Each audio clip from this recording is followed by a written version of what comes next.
Apart from the war in Gaza, Israel is facing an internal rift between Israeli Prime Minister Benjamin Netanyahu and Defense Minister Gallant. Netanyahu traded barbs with his defense minister, underscoring the internal splits which continue to worry the government as concerns are rising of an all-out West Asia war. Netanyahu's response comes after Israeli media reported that Gallant repeatedly called Netanyahu's promises of absolute victory in the war as nonsense and also questioned the Prime Minister's courage to make tough decisions to achieve that goal. Netanyahu's office issued a statement rebuking Gallant. The statement read, and I'm quoting here, "When Gallant adopts to the anti-Israel narrative, he harms the chances of reaching a hostage deal."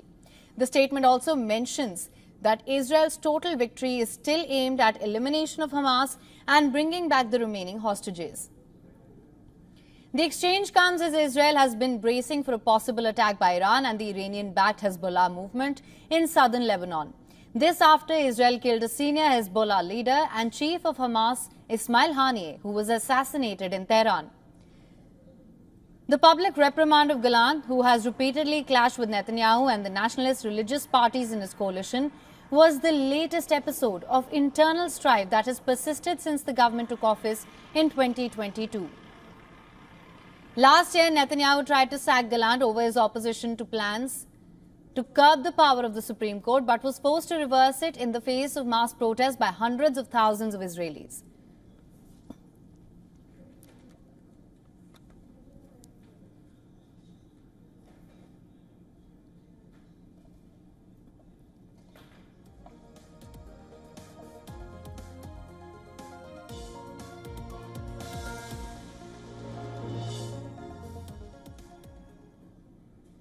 Amid anticipation of an imminent Iranian attack on Israel, the diplomatic efforts to diffuse tensions in West Asia continues.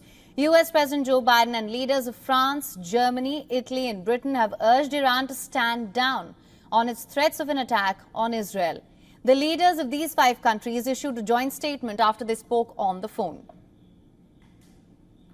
President Biden spoke today with France, Germany, Italy, and the United Kingdom to discuss the situation in the Middle East and ongoing efforts to de-escalate tensions and reach a ceasefire and hostage deal in Gaza.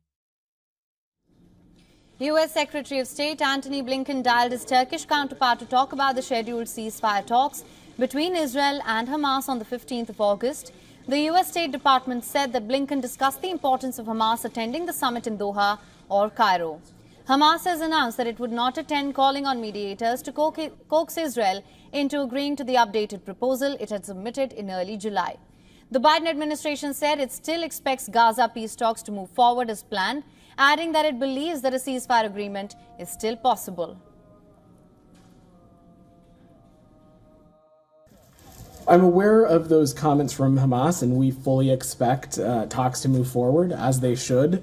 All negotiators should return to the table and bring this deal to conclusion.